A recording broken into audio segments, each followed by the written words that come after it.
रामकृष्ण हरी माऊली. फळा फुलांचे झाडांचे महत्व माझ्या ऐकण्यात आलेले आहेत ते मी तुम्हाला सांगते. गणपती बाप्पा आले, गणपती बाप्पा आले की मग शेतामध्ये हराळी असते. हराळी म्हणते, देवा देवा मी सगळ्या शेतात पसरून बसायले, पण माझा काहीच उपयोग होईना गेलाय. मग देव म्हणले, आता गणपती बाप्पा आले तर गणपती बाप्पाला दररोज जो कोणी 21 काड्याची पिंडी वाहील त्याचे संकष्ट दूर होतील. मग पुन्हा काश्या गेल्या. काश्या गेल्या की मग काश्या म्हणाल्या, देवा देवा तुम्ही हराळीला एवढं मोठं वरदान दिलं, मला काय देता? तर मग काश्या काय बोलत्या, देव म्हणले, अगं तुला तर काशी विश्वनाथाला काशीमध्ये जाऊन तुझी आंघोळ होईल. लोक जातील आणि तुझ्या काश्या तिथं पाण्यामध्ये टाकतील, तुला मोठी आंघोळ घडल. हा, काशी विश्वनाथाची मोठी आंघोळ घडल.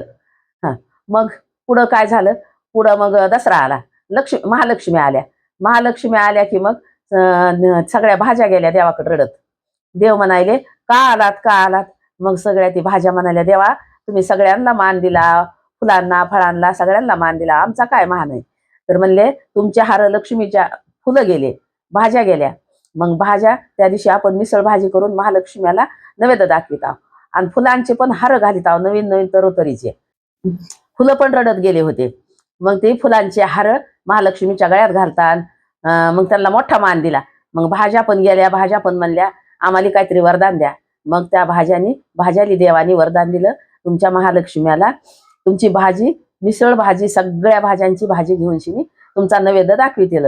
बरं, मग पुन्हा काय झालं? पुढं दसरा आला.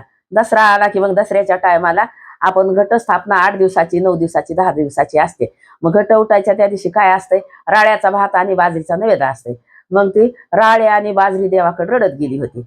मग देव म्हणले, तुम्हाला देवीच्या नैवेद्याला तुमचा मान आहे, तुम्हाला बाजरीचा नैवेद्य आणि राळ्याच्या भाताचा नैवेद्य तुम्हाला होईल, परड्या आहे भरायला. बरं, मग पुन्हा काय झालं? पुढं दिवाळी आली. दिवाळी आली की मग वसुबारस आली. वसुबारशीला काय झालं? मग त्या दिवशी पण ती गेले राळे आणि हे बाजरी. म्हणायले, मग आम्हाला कशाचा मान आहे? आता मोठी दिवाळी आहे, तुम्ही लाडू करंजा सगळं करताल, पण आम्हाला कशाचा मान आहे द्यावा? तर देव म्हणले, पहिल्या दिवशी वसुबारशीला बारस सोडताना महिलांनी बाजरीचा नैवेद्य आणि राळ्याचा भात वसुबारशीला दाखवलेला तेच खावा. गहू ज्वारी महिलांनी खाऊ नये. पिवळ्याची भाकरी खावी, बाजरीची भाकरी खावी, राळ्याचा भात खावा. मग पुन्हा काय झालं? सट नागदेवी आले. सट नागदेवीच्या टायमाला पण काय असतंय? राळ्याच्या भाताचा आणि बाजरीचाच नैवेद्य असतं.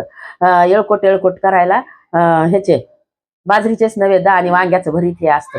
सगळे देवाकडे रडत जातात, म्हणून ते देवाने ज्या त्या सणाला वरदान दिलेलं आहे त्यांना. पुढं मग संक्रांत आली.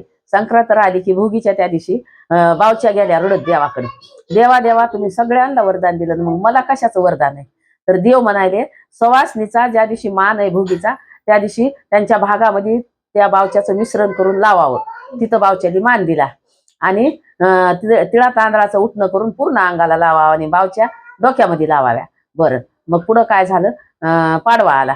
पाडव्याला मग पिसुळा, लिंबाचे फांटे, एरंड देवाकडे गेले रडत. देवासोबत तुम्ही सगळ्यांना वरदान द्यायला, मग आम्हाला काय वरदान दिलंय? तर मग देव म्हणले, पिसुळा घेऊन पाडव्याच्या त्या दिवशी आंघोळ करायची, खांद्यावर ठेवायचा, गुडघ्यावर ठेवायचा, पायाखाली घ्यायचा, की तुम्हाला मोठा मान आहे पाडव्याच्या दिवशी, गुढी पाडव्याला. आणि गुढी उभा राहायची त्या टायमाला लिंबाचा फांटा, एरंड्याचा फांटा करून शिनी त्याची गुढी उभा करायची, ही तुम्हाला शुभ मोठा दिवस आहे. बरं म्हणले सगळ्यांनी. मग असं करता करता पुढा महिना आला. आषाढ महिना आला की बाबळ गेली देवाकडे रडत, देवा देवा तुम्ही सगळ्यांना मान दिला, पण आमचा मान आम्हाला द्या ना काहीतरी.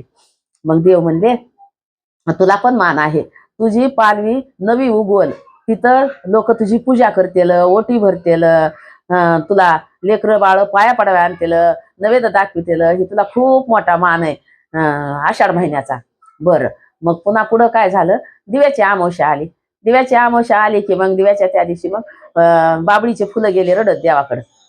सगळ्या देवांना मान दिला देवा, सगळ्यांना तुम्ही मान दिला, मग आम्हाला कशाचा मान आहे? मग देवाने काय केलं? म्हणले, ही बाबळीचे फुलं जे आहेत, तर ते आगरडा, हराळी, बाबळीचे फुलं, दुसरे आणखीन कोणचे कोणचे नवीन नवीन फुलं, दिव्याची पूजा करावी, वस्त्र माळ द्वारा सगळं घेऊन शिनी दिव्याची पूजा करावी. आज दिव्याच्या पूजेचं खूप खूप मोठं महत्व आहे. आणि त्यांना काही नाही, नैवेद्य तर काही शिजवायचा नाही, भिजवायचा नाही, काही नाही, त्यांना डाळ आणि गुळाचा नैवेद्य दाखवित येतं. मग असं करून सगळ्यांना देवाने वरदान दिलं आणि मग माझी कहाणी संपली. धन्यवाद.